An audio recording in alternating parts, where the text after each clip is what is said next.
중국을 여행하던 어떤 외국인이 있었습니다. 그는 우연히 오른쪽 발을 들고 있는 안진뱅이를 봤어요. 그러니까 다리가 불편한 것도 힘든데 손을 계속 들고 있는 거예요. 그리고 그 팔은 마치 나뭇가지처럼 곧게 뻗쳐 있었고 손톱이 길게 자랐어요. 돌보지 않아서 너무나 애처롭게 보였습니다. 그 모습을 지켜보고 있던 외국인이 다가가 물었습니다. 당신은 왜 그렇게 불편하게 손을 들고 주저앉아 있는 것입니까? 그러자 그 중국 사람이 슬픈 표정을 지으며 말했습니다. 저는 오래전에 이 손으로 죄를 졌어요. 그래서 그 죄를 속죄하는 마음으로 이렇게 고행을 하고 있답니다. 그리고 발로 지은 죄들이 너무 많아서 아예 안진뱅이로 만들었습니다.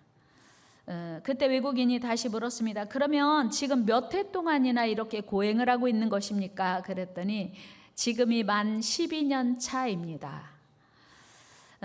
외국인이 물었어요. 와, 도대체 12년 동안이나 그렇게 오랫동안 당신의 지은 죄를 속죄하고자 고행을 한다면 앞으로 얼마나 더 고행을 해야 합니까? 그리고 얼마나 어디로 지금 가시고 있는 것입니까? 안진뱅이니까 뭐 지체가 부자유하니까 아주 조금씩 움직이지 않겠어요? 그랬더니 앞으로 얼마를 더 할지 모릅니다. 아마 평생 해야 하지 않을까요? 그리고 저는 지금 라마교의 본산인 티벳으로 가고 있습니다. 그렇게 말하고 이제 서둘러 움직이더라는 것이에요.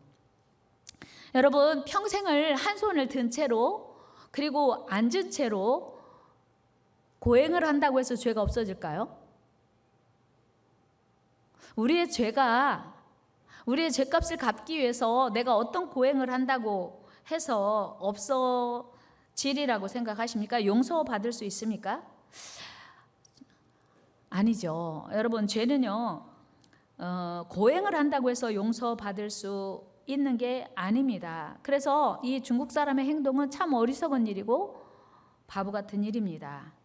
뿐만 아니라 조금만 깊이 생각해 보면 죄는 손으로 짓고 발로 짓지만 사실은 행동하기 전에 먼저 마음으로 죄를 생각하게 된다고 하는 것입니다. 그래서 행동하기 전에 마음을 잘 관리하는 게 필요합니다. 마음을 잘 지키는 게 중요합니다. 죄의 모든 출발은 마음이기 때문입니다. 그러므로 지금 우리가 어떤 생각을 하는가, 어떤 마음을 가지고 있는가 매우 중요합니다. 그래서 우리는 내가 지금 선한 생각, 아름다운 생각을 하고 있는지 아니면 악한 생각, 나쁜 생각을 하고 있는지 스스로 자주 점검하고 확인해야 합니다. 그리고 잘못된 마음을 확인하는 순간 즉시 방향을 바로 잡아야 합니다.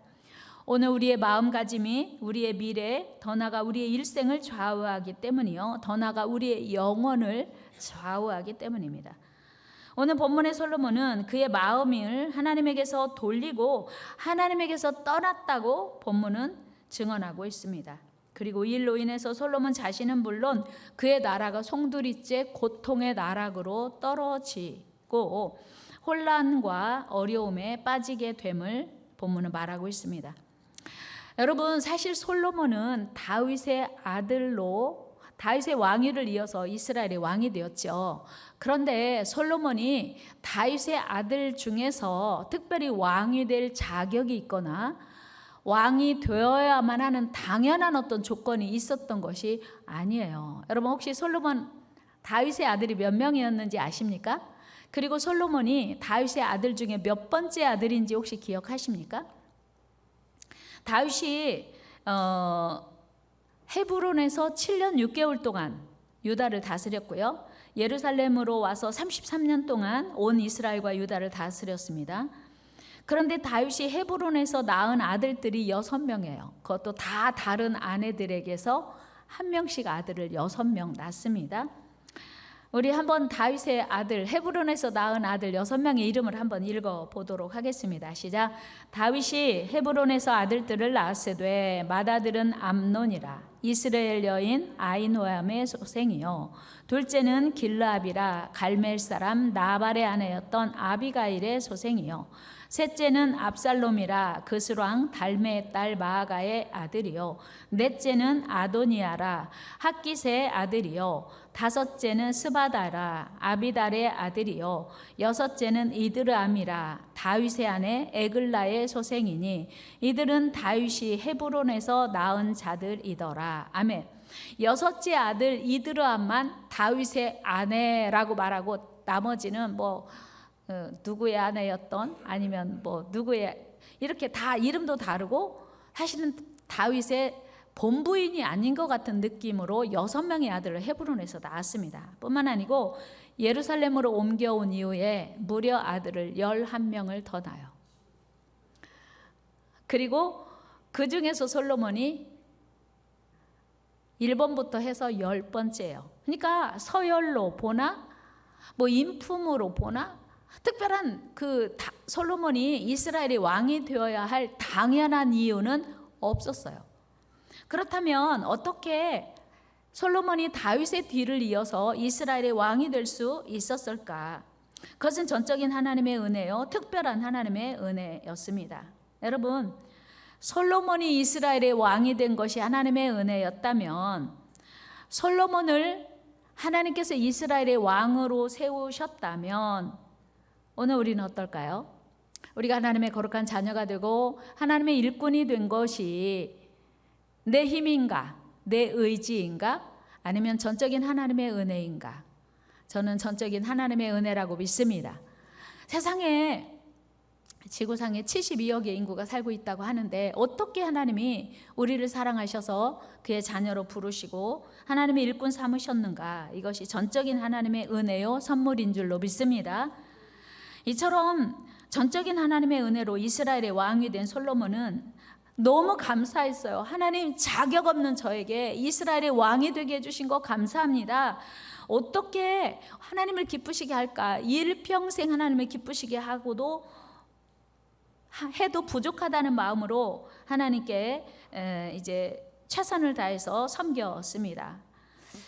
그래서 솔로몬은 초기에 1000번제도 드렸고 진심과 성실로 하나님을 사랑했습니다. 그 아버지 다윗의 평생 수건 사업이었던 성전 건축도 아름답게 마무리했습니다.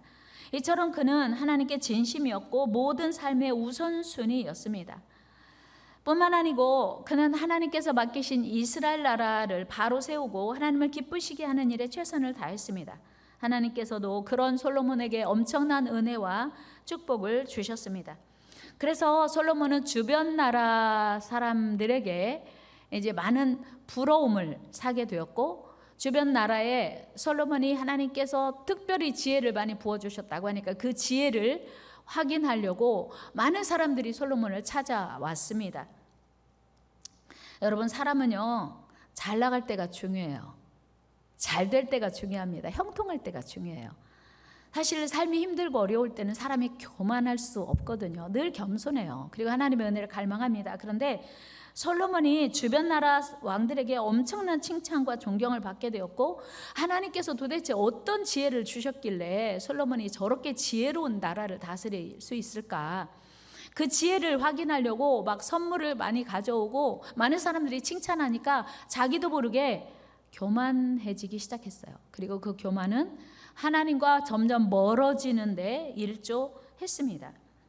여러분, 사실은 솔로몬이 지금 그렇게 잘 나가고 있다면 속된 말로 아무것도 부족한 것이 없고 정말 승승장구한다면 그 완벽한 은혜와 축복을 누리게 된 솔로몬이 얼마나 하나님께 더 감사하고 더 하나님을 기쁘시게 했어야 했을까요?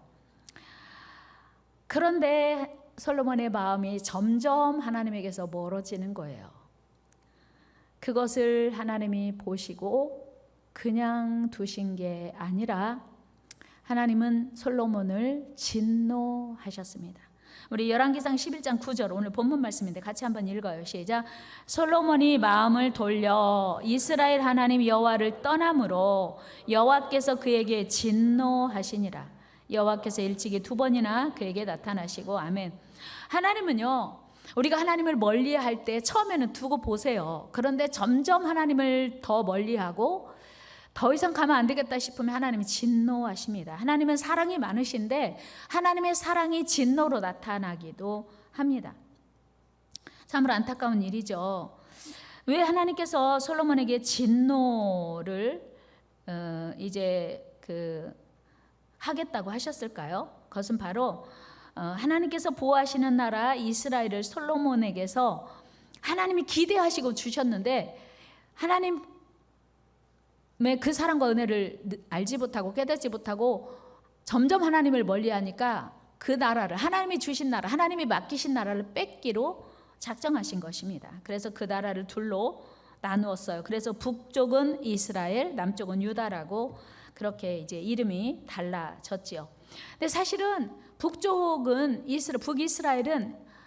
10지파였어요. 그러니까 인구도 많고 영토도 더 훨씬 넓은 겁니다. 남유다는 사실은 2지파인데 한 지파나 마찬가지고 예루살렘 성전이 있다고 하는 메리트는 있지만 북이스라엘과 비해서 형편없는 상황이었죠. 그런데 더 기가 막힌 일은 북이스라엘을 둘로 나눠서 북쪽을 더 많이 이렇게 나누어서 누구에게 주셨냐면 솔로몬의 신하에게 주신 거예요. 사실은 원수가 와서 나라를 차지해도 속상한 일인데 자기가 사랑하는 애지중지하는 신하 여로보암에게 그 나라를 맡겨주신 겁니다. 열왕기상 11장 11절 같이 읽어요. 시작. 여호와께서 솔로몬에게 말씀하시되 네게 이러한 일이 있었고 또 네가 내 언약과 내가 네게 명령한 법도를 지키지 아니하였으니 내가 반드시 이 나라를 네게서 빼앗아 내 신하에게 주리라. 와, 열받는 일이죠. 누가 우리나라를 공격해 와서 뺏겨도 속상한데 나의 신하가 그 나라를 차지한다고 하는 건 참 당황스러운 일이죠. 여러분, 오늘 우리가 누리는 은혜, 여러분들이 지금 하나님께 받은 은혜를 평생 누리게 되기를 축복합니다. 그리고 여러분 끝까지 누리게 되기를 축복합니다. 중간에 뺏기지 않고 여러분 자자손손에게 그 은혜와 축복이 내려가기를 축원합니다. 그렇게 되기 위해서 우리가 한 가지 조건이 있어요. 그건 뭐냐면 우리가 하나님께 받은 은혜를 기억하고 감사하며 순종하고 충성하는 것입니다. 오늘 솔로몬에게 하나님께서 분명히 말씀하세요.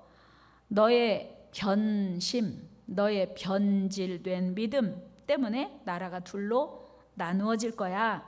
내가 너에게서 나라를 빼앗을 거야. 그런데 너의 아버지의 충성과 헌신, 아버지 다윗의 충성과 헌신 때문에 너에 대해서는 나라를 둘로 나누지 않고 너의 자녀에 대해서 나라를 빼앗을 거라고 경고하세요. 12절 말씀 읽어요. 시작.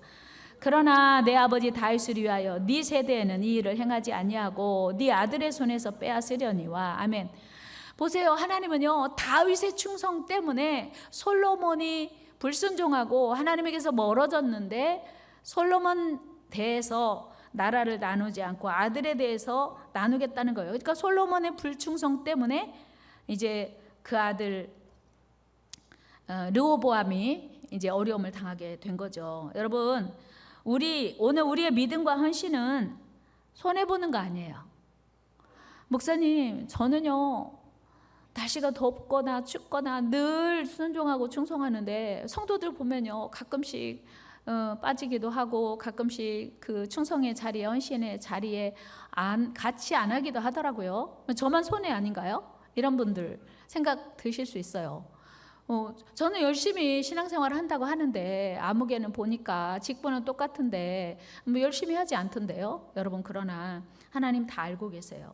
절대 손해가 아니고 다 하나님이 갚아주시고 자녀 세대까지 하나님이 그 영향력을 미치게 하시는 줄로 믿습니다.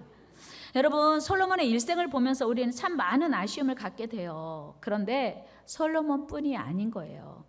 하나님께 받은 은혜를 망각하고 하나님을 떠남으로 그 마지막이 부끄러운 마무리를 하게 된 이스라엘 왕들이 솔로몬 외에도 참 많습니다. 여러분 히스기야 왕 잘 아시죠? 그는 선한 왕이었고요. 하나님을 사랑하는 왕이었고요. 충성했던 왕이었습니다. 그런데 어느 날 그가 질병에 걸렸어요. 이사야 선지자가 와서 너는 죽고 살지 못하리라. 불치병이 걸린 거예요. 이제 사형 선고를 받았어요. 우리가 하나님을 믿어도 때로 병에 걸릴 수 있고요. 우리가 하나님을 믿어도 어려운 일 만날 수 있습니다. 그런데 문제는 그 어려움 앞에서 우리가 어떻게 반응하는가예요. 그러니까 우리가 당면한 문제보다 더 중요한 게 우리의 반응이거든요. 히스기야가 이사야 선지자가 너는 죽고 살지 못하리라 했을 때 어떻게 반응했나요? 그는 즉시 벽으로 얼굴을 향하고 눈물과 통곡으로 기도했어요.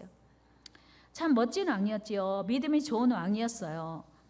히스기야는 그 기도로 말미암아 즉시 응답을 받았어요. 여러분, 우리 하나님은요, 어떤 어려움 앞에서도 우리가 기도하며 응답하시는 줄로 믿습니다. 우리가 기도해야 될 이유예요. 날씨가 더워도 기도를 쉴 수 없는 이유입니다. 히스기야가 또 아수르의 침공을 받았습니다. 아수르라고 하는 나라가 남유다를 쳐들어왔어요. 그는 그때에도 아수르 왕 사네립이 보낸 위협적인 친서, 즉 공격을 예고하는 편지를 가지고 성전에 올라가서 그 편지를 펴놓고 이렇게 기도해요. 하나님, 눈을 떠서 보시옵소서. 저 사네립이 아주 하나님이 다스리시는 이 나라를 위협하는 아주 오만 방자한 모습을 보시옵소서. 그리고 눈을 떠서 들으시옵소서. 그 편지를 놓고 하나님께 간절히 기도했습니다. 히스기야는 참 믿음이 좋은 왕이었지요. 히스기야의 이런 기도 때문에 하나님을 의지하고 신뢰했던 그 기도 때문에 하나님이 일하셨어요. 하나님이 응답하셨어요. 사네립이 이끌고 온 아수르 군대를 하나님이 다 해결하셨어요. 그렇게 기도하고 났는데 우리는 저들을 대항할 힘이 없습니다. 하나님 도와주세요 했는데 하나님께서 친히 아수르의 모든 군대를 물리쳐 주셨습니다. 우리 열왕기하 19장으로 가봅니다. 시작. 이 밤에 여호와의 사자가 나와서 아수르 진영에서 군사 18만 5천 명을 친지라. 아침에 일찍 일어나 보니 다 송장이 되었더라. 아멘. 보세요. 기도만 했어요. 아침에 일어나 봤더니 하나님 우리 힘으로 대항할 수 없는 원수들이 우리를 공격해 왔습니다. 도와주세요. 기도했더니 어떻게 된 일이에요? 아침에 일어났더니 다 송장이 되었대요. 기도했더니 전쟁도 이기는 줄로 믿습니다. 여러분, 우리는 보통 무슨 그런 일에 기도를 해. 여러분, 아프면 기도해야 돼요? 병원 가야 돼요? 여러분, 아프면 기도해야 돼요? 병원 가야 돼요? 당연히 병원 가야죠. 그러나 기도도 하고 병원도 가고. 우리가 하나님을 믿어도요, 병원만 의지하는 것보다 하나님을 의지하고 하나님께 기도하고 또 의사도 당연히 찾아가서 진료받아야 되는 줄 믿습니다. 전쟁이 일어났는데 이웃 나라에 용병을 요청을 하든지 아니면 자기 나라 안에서도 싸울 만한 군사력을 보강한다든지 이런 일을 했어야 되는데 히스기야가 하나님께 기도만 했어요. 그랬더니 세상에 하나님께서 그 히스기야의 기도대로 아수르 군대를 다 해결해 주셨어요. 이게 기도의 능력인 줄로 믿습니다. 할렐루야. 여러분, 이것이 우리가 하나님을 전적으로 신뢰하고 사랑하고 섬겨야 할 이유입니다. 하나님을 더욱 사랑합시다. 하나님을 더욱 의지합시다. 더 기도합시다. 여러분, 우리가 하나님을 믿어도 참 어려운 일을 많이 만나요. 다양한 어려운 일을 만납니다. 그러나 그 어려운 일 때문에 낙심하고 절망할 일이 아니라, 원망하고 불평할 일이 아니라 그 고난의 때마다 하나님께 나아가고 기도하고 하나님을 바라보고 의지한다면 하나님은 우리의 기도에 응답하시고 귀 기울이시는 줄로 믿습니다. 여러분, 우리가 믿는 하나님은 능력이 많으시고 위대하시고 살아계신 하나님이신 줄 믿습니다. 그런데 그런 믿음의 왕 히스기야가 절대로 결단코 변치 않을 것 같은 히스기야가 글쎄 마음이 변한 거예요. 사람의 마음은요, 믿을 수가 없어요. 여자의 마음만 갈대가 같은 게 아니라 사람의 마음이 갈대와 같아서 믿을 수가 없어요. 세상에 히스기야가 그렇게 믿음이 좋은 히스기야가, 그렇게 하나님을 사랑했던 히스기야가 마음이 변한 거예요. 히스기야가 이제 죽을 병에 걸렸다가 나았대. 그러니까 주변 나라가 궁금한 거예요. 야, 어떻게 된 거야 도대체? 어떻게 히스기야가 죽을 병에 걸렸다 나았다는 거야? 그래서 히스기야가 존경스러운 것이 아니라 이웃 나라에서는 항상 경쟁 관계이기 때문에 도대체 어떻게 된 사건인지 구경 가보자 하고 어마어마한 선물을 들고 많은 사람이 찾아왔어요. 히스기야 마음속에 그 찾아온 많은 사람들에게 무엇을 자랑했어야 했습니까? 어떻게 됐어요? 무슨 일이에요? 그럼 뭐 자랑해야 돼요? 뭘 자랑해야 돼요? 전적인 하나님의 은혜입니다. 내가 이렇게 건강하게 된 것은 내가 한 건 아무것도 없어요. 하나님이 하신 거예요. 하나님의 은혜입니다. 하나님 위대하십니다. 하나님 전능하십니다. 이 얘기 했어야 돼요. 그런데 주변 나라에서 막 선물 많이 가져오고 너 진짜 대단하다. 어떻게 죽을 뻔 걸렸다 사는 거야? 그랬더니 내가 그래 맞아 나 그런 실력이 있어. 나 괜찮은 사람이야. 이렇게 마음이 우쭐해져서 교만해져서 자기 나라의 강성함을 자랑하기 시작했어요. 야, 우리 이것도 있다? 저것도 있다? 여러분, 적군에게 자기 나라의 그 재정 능력과 자기 나라의 군사력을 자랑한다고 하는 건 이건 어마어마한 비밀 정보를 오픈하는 거예요. 진짜 바보 같은 일인데 사람은 이렇게 어리석어요. 그래서 히스기야가 하면 안 되는 일을 한 거예요. 자기가 건강하게 된 것이 한 것이 뭐가 있어요? 하나님이 건강 주신 거잖아요. 하나님이 생명을 15년 연장해 주신 거잖아요. 근데 이웃나라 오면 그때 전도할 기회예요. 야, 하나님이 이렇게 나에게 죽을 뻔 걸렸는데 살게 해주셨어. 너도 하나님 믿어. 하나님이 최고야. 이런 자랑을 했어야 했는데 자기 무기고를 오픈하고 자기 왕궁에 있는 모든 은금들을 다 자랑했어요.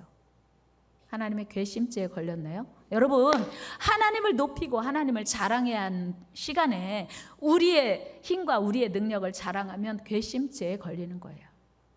여러분, 우리는 하나님의 은혜로 오늘 이 자리에 있는 줄 믿습니다.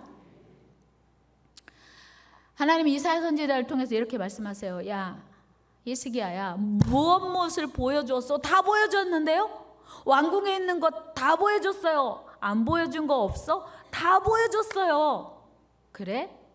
네가 보여준 그거 다 바벨론으로 옮길 거야. 하나님 말씀해요.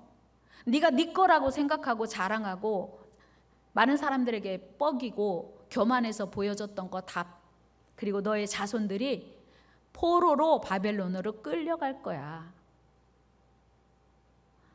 죽었다가 살아난 히스기야가 교만해졌을 때 하나님의 처방은 그를 멸망시키기로 작정하신 겁니다.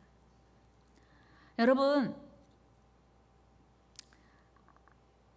우리 열왕기하 20장 말씀 읽고 가겠습니다. 시작. 이사야가 히스기야에게 이르되 여호와의 말씀을 들으소서. 여호와의 말씀이 날이 이르리니 왕궁의 모든 것과 왕의 조상들이 오늘까지 쌓아두었던 것이 바벨론으로 옮긴 바 되고 하나도 남지 아니할 것이요 또 왕의 몸에서 날 아들 중에서 사로잡혀 바벨론 왕궁의 환관이 되리라 하셨나이다. 자, 그럼 어떻게 해야 돼요? 지금 나도 모르게 정신이 나가서 약간 치매기가 발동을 해서 하나님의 행하신 일들을 자랑하지 않고 내 자랑하다가 경고를 받았어요. 그러면 어떻게 해야 되죠? 하나님 죄송해요. 하나님 잘못했어요. 하나님 용서해 주세요. 하나님 그거 최소예요. 저 이거 안 됩니다. 이렇게 했어야 돼요. 그런데 하나님에게서 마음이 멀어지고 영적으로 무뎌지면요. 그래? 어쩔 수 없지. 뭐 설마 하나님이 어떻게 하시겠어? 이게 문제인 거예요. 체념하는 거. 여러분, 하나님의 경고 사인이 오잖아요. 내가 하나님 멀어지면요. 내가 이렇게 하면 안 되는데 이 길로 계속 가다가는 안 되겠 이런 생각 들 때가 있단 말이에요. 그런데 중요한 것은 그때 멈추지 못하는 게 문제예요. 우리 안에 하나님의 뜻이 아닌 걸 알면 바로 유턴하고 회개하고 돌이켜야 되는데 나름 뭐라 그럴까요? 고집? 아집? 그래서 하나님의 뜻을 알면서도 돌이키지 못하고 회개하지 못하고 가던 길로 계속 가는 일이 많아요. 뭘 보면 하냐면 성경에 이 많은 왕들이 우리에게 그걸 가르쳐주고 있단 말이에요. 이미 마음이 굳어진 히스기야는요, 하나님께 회개할 엄두도 내지 못하고 마음을 돌이킬 생각도 없었어요.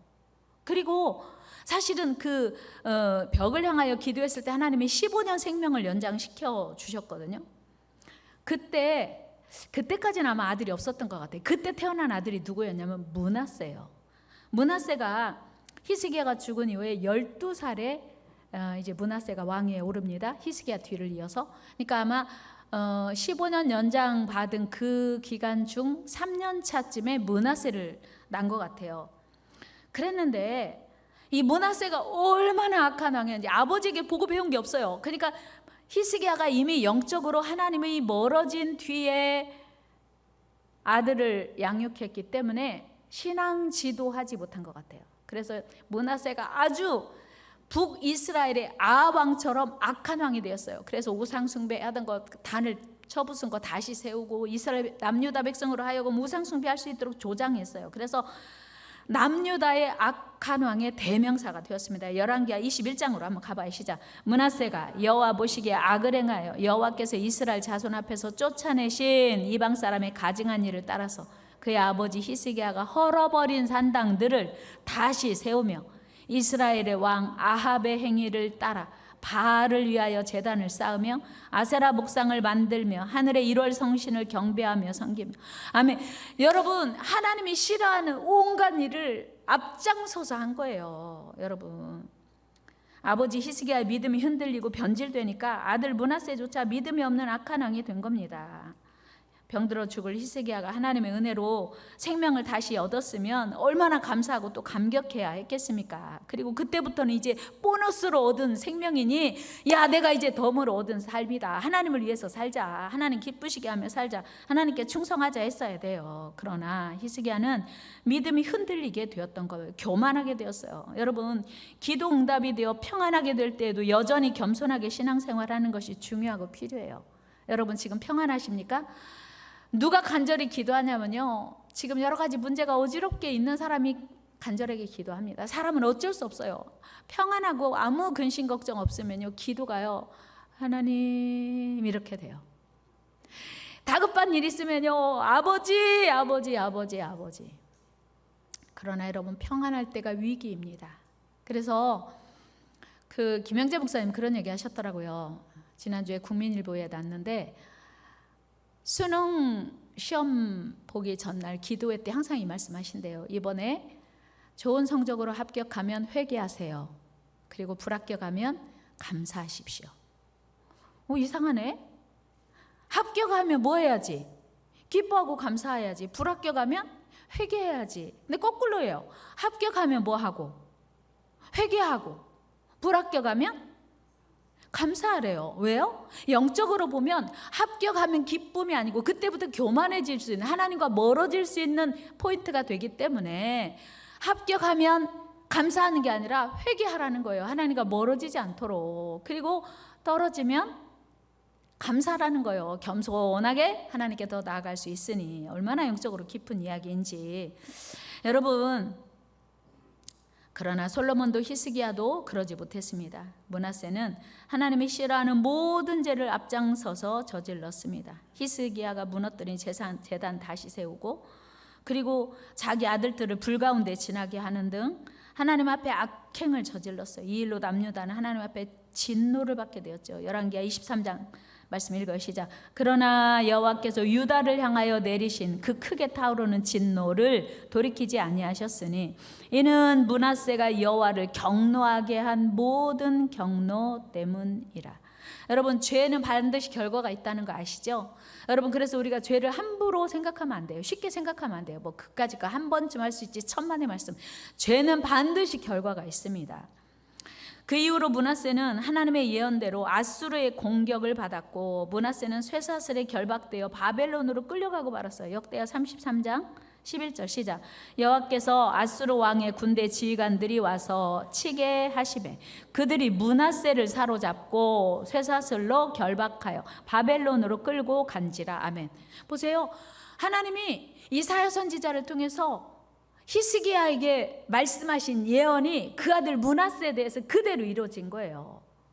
그러니까 히스기야는 생명 연장된 15년 어간에 하나님을 멀리하고 자녀에게 물려준 게 뭐냐면 하나님의 진노, 저주를 물려줬어요.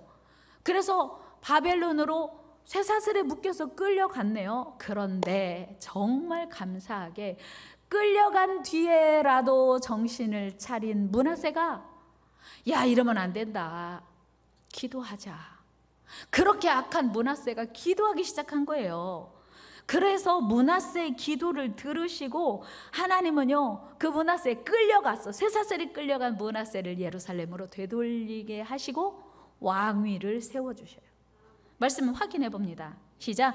기도하였으므로 하나님의 그의 기도를 받으시며 그의 간구를 들으시사 그가 예루살렘에 돌아와서 다시 왕위에 앉게 하심에 므낫세가 그제서야 여호와께서 하나님이신 줄을 알았더라. 아멘. 여러분, 진즉 알아야지. 진즉 그제 끌려갔다가 부끄럽게 왕이 바벨론으로 끌려갔다가 회개하고 기도했더니 다시 원위치 시켜주시니까 그제서야, 그래도 그제서야라도 깨닫게 되니 감사하죠. 여러분은 지금 어느 지점에 서 계십니까? 솔로몬이 처음에 왕위에 올랐을 때 하나님 감사해요. 저 자격 없는데 이스라엘 왕 되게 해주셨네요. 1,000번째 드리며 하나님을 오로지 사랑하며 섬겼던 그 순간에 여러분들이 지금 서 계십니까?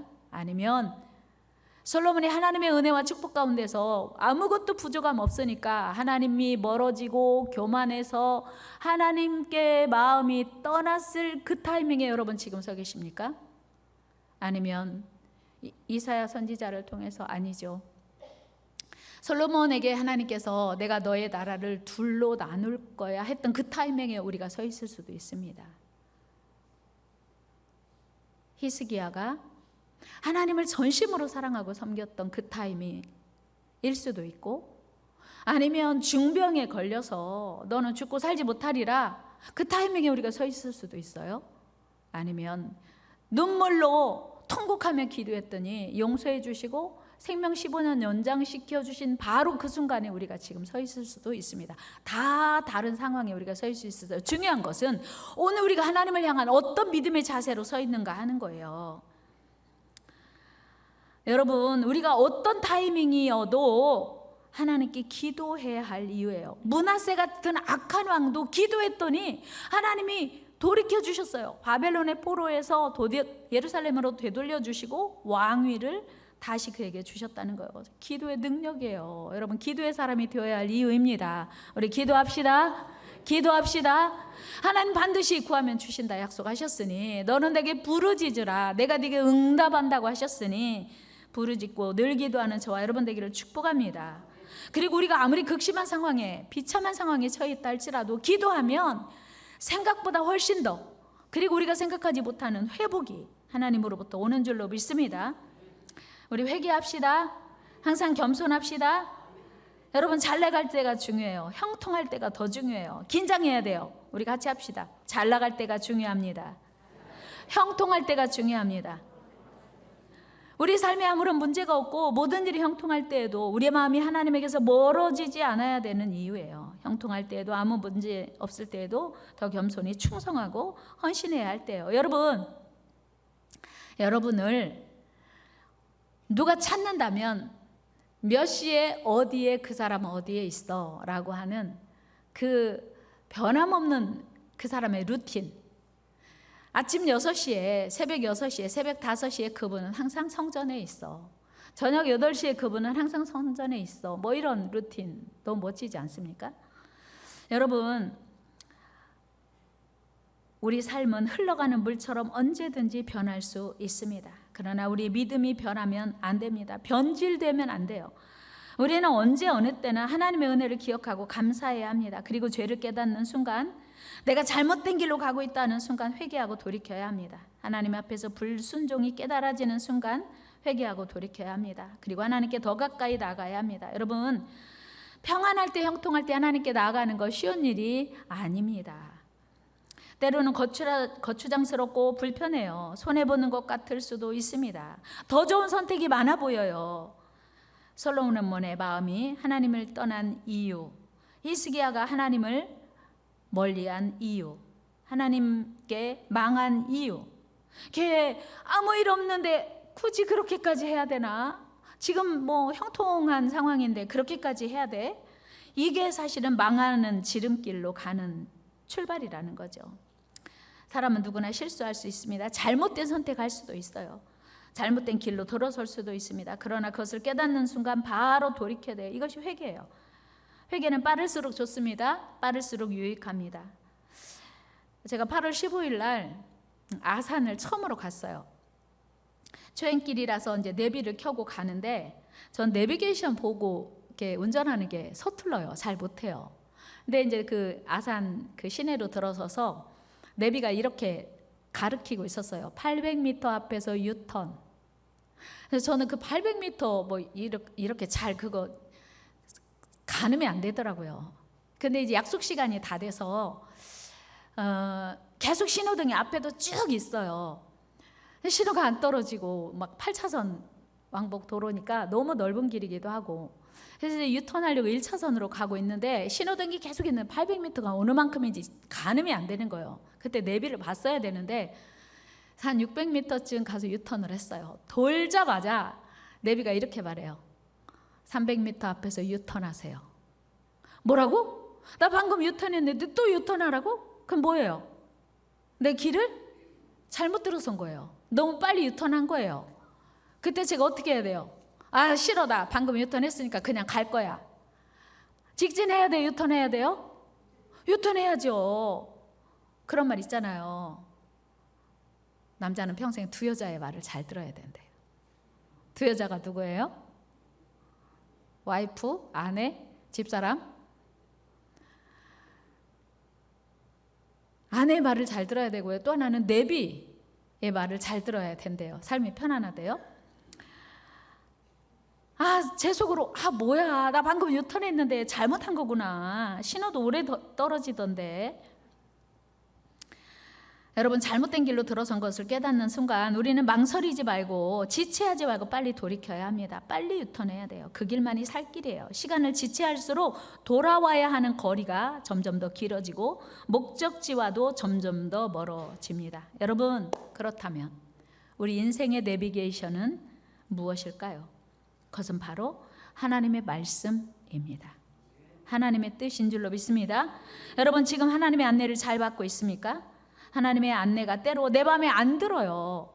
그리고 내 뜻과 좀 거리가 있어 보여요. 불편해요. 그러나 그 말씀이 진리요, 그 안내가 생명입니다. 우리 모두 하나님의 인도하시는 영적 영혼의 내비게이션 안내 따라 순종하는 은혜가 있기를 축복합니다. 내비가 직진하라면 직진하고 유턴하라면 유턴해야 돼요. 이것이 하나님의 은혜 안에 사는 비밀입니다. 하나님이 유턴하라면 유턴하고 하나님이 직진하라면 직진해야 돼요. 우리 한번 합시다. 하나님이 직진하라면 직진하고 하나님이 유턴하라면 유턴합시다. 아멘. 오늘 본문의 솔로몬은 참 안타깝게 초반에는 하나님이 하라는 대로 했어요. 전적인 순종, 온전한 헌신. 그런데 후반으로 가면서 그는 하나님의 인도를 받지 않아서 거부했어요. 히스기야도 초반에는 하나님의 뜻대로 순종했어요. 그런데 나중에는 자기 뜻대로, 하나님의 뜻을 거부하고 자기 뜻대로 살고자 했어요.